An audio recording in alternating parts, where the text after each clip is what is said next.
Hi everyone, कैसे हैं? तो उम्मीद करते हैं मस्त होंगे, स्वस्थ होंगे। तो आज का मेरा टॉपिक रहा विमुद्रीकरण, विवेक सर की क्लासेस। सभी साथियों का आपके अपने परिवार एग्जामपुर में हार्दिक स्वागत करता हूँ। हम हैं एग्जामपुर कलम से क्रांति। कैसी आवाज आ रही है? मेरी मधुर आवाज आ रही है, कर्कश ध्वनि आ रही है। अब सभी साथियों को मैंने एप्लीकेशन पर वादा किया था, बेटी तुम्हें रातों को तपस्या कराऊंगा और उस तपस्या से तुम्हें फल दिलाऊंगा। देखो, ऐसे मत करो। आज मैंने ये यूट्यूब पर भी रखी है क्योंकि उन बच्चों को मैं बताना चाहता हूँ परिश्रम का कंटेंट कैसा है, परिश्रम में हम लोग किस तरीके से पढ़ा रहे हैं। तो आप लोगों को जरा भी परेशान नहीं होना चाहिए, जरा भी दिक्कत नहीं होनी चाहिए। गलत तो नहीं कह रहा मैं। आज की क्लास से ये ऐसे मत सोचना रोजाना होगी।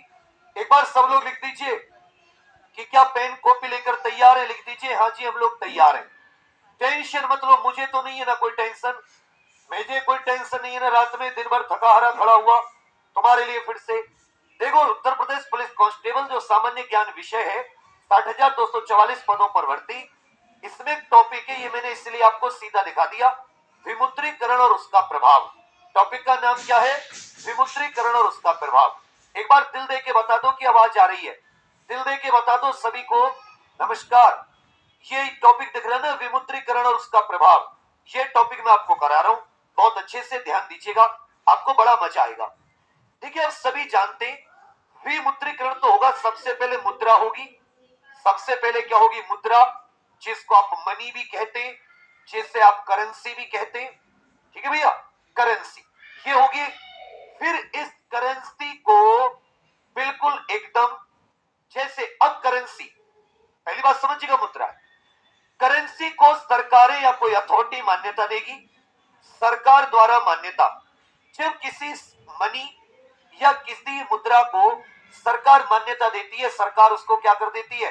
सरकार उसे मान्यता दे। स्कूलों की मान्यता नहीं होती। स्कूलों की मान्यता देखिए आपने, सीबीएसई से मान्यता प्राप्त।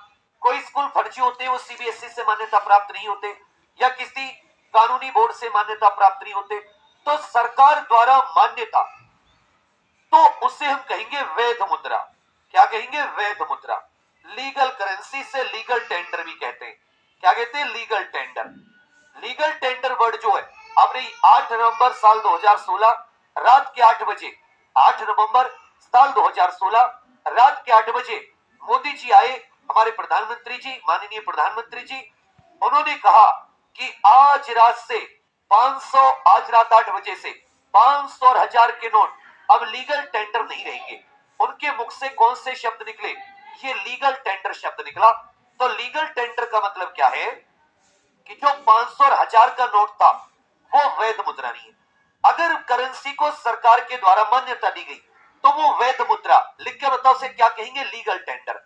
और यदि सरकार मान्यता वापस ले ले, सरकार मान्यता वापस ले ले, सरकार मान्यता वापस ले ले, या मान्यता रद्द कर दे, ऐसे समझ लो। सरकार उस करेंसी की मान्यता रद्द कर दे कि भाई अब ये करेंसी मान्य नहीं है। तो जब मान्यता रद्द कर दी, इसी कदम को, सरकार के इसी कदम को विमुद्रीकरण कहा जाता है। सरकार के इसी कदम को क्या कहा जाता है? विमुद्रीकरण कहा जाता है। अब वो जो करेंसी, वो मुद्रा है, वो मार्केट में चलेगी नहीं। वो करेंसी या मुद्रा है, वो मार्केट में चलेगी नहीं। उसको हम कहेंगे विमुद्रीकरण। जिस दिन से, जिस समय से विमुद्रीकरण हुआ, सरकार द्वारा उस मान्यता, उस पैसे की, उस मनी की, मुद्रा की मान्यता रद्द की, उसी समय से वो जो करेंसी है वो चलन में नहीं होगी। लोग उससे स्वीकार करना बंद कर देते हैं। तो विमुद्रीकरण में मान्यता रद्द, स्वीकार करना बंद। एक होता है साथी करेंसी को वापस लेना। करेंसी को वापस लेना ये विमुद्रीकरण नहीं है। इसमें सरकार क्या करती है कि मान्यता रद्द नहीं करती नोट की, एक समय सीमा कर देती है कि समय सीमा तक तो नोट चलेंगे, लेकिन कोशिश करो कि इनको बैंक इत्यादि में जमा कर दो, उसके बाद में नोट नहीं चलेंगे। ना तो वो मान्यता रद्द करती है, परंतु उनका जो सर्कुलेशन है, वो जो घूमते हैं नोट एक जेब से दूसरे जेब में, एक व्यक्ति से दूसरे व्यक्ति, ये सर्कुलेशन बंद कर देती है।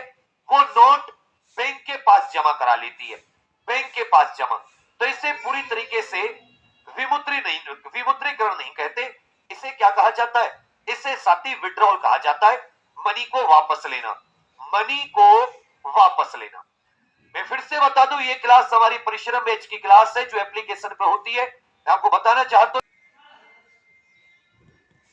हाय एवरीवन, तो आज मैंने अपना टारगेट कंप्लीट किया आप लोग के साथ। उम्मीद करते हैं आप लोग मेरे चैनल सब्सक्राइब कर लिए होंगे और डेली मेरा वीडियो देखते होंगे, वॉच करते होंगे। तो आप भी अपना टारगेट कंप्लीट करते जा रहे होंगे मेरे साथ के साथ। तो आज मैंने विमुद्रीकरण रखा और विवेक सर की क्लास ली हूँ। जैसा कि आप लोग देखे हैं, तो क्लास लेने के बाद अब हम बुक से पढ़ेंगे। तो आप लोग भी बुक ले लिए होंगे, तो प्लीज़ बुक से वॉच कीजिएगा। और पहले तो विवेक सर की क्लास यूट्यूब से ही चाहें तो आप पढ़ सकते हैं, क्योंकि हर क्लास इनका अवेलेबल है यूट्यूब पे और काफ़ी अच्छा ये पढ़ाते हैं। तो चलिए फटाफट हम आपको दिखा देते हैं कि विमुद्रीकरण कहाँ है। तो विमुद्रीकरण ये रहा। तो ये मैंने पढ़ ली हूँ अभी।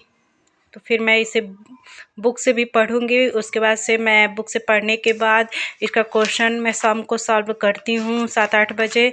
तो अभी मैं क्वेश्चन सॉल्व नहीं की हूँ, तो आप लोग भी सॉल्व कर लीजिएगा और साथ के साथ पढ़ते चलिएगा।